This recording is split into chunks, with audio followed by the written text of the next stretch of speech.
બીજાના માટે સારું વિચારો તો પોતાનું ખરાબ ક્યારેય નહીં થાય. સમાજમાં બદલાવ કેમ નથી આવતો? કેમ કે ગરીબમાં હિંમત નથી, મધ્યમ વર્ગને ફુરસત નથી અને અમીરને જરૂરત નથી. જિંદગીમાં કોઈ વસ્તુનો અંત નથી હોતો. હંમેશા નવી શરૂઆત તમારી રાહ જોતી હોય છે.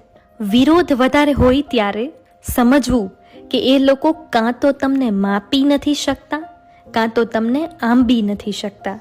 તમે રોજ ભગવાનને નમીને ઘરની બહાર નીકળજો. ભગવાન તમને બહાર કોઈ જગ્યાએ નમવા નહીં દે. જિંદગીમાં જતું કરો, જાતે કરો અને જોયા કરો. જિંદગી જીવવા જેવી લાગશે. સુખ અને દુઃખ પોતાના નસીબથી મળે છે સાહેબ.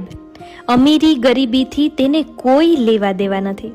રડવાવાળા મહેલોમાં પણ રડે છે અને હસવાવાળા ઝૂંપડીમાં પણ હસે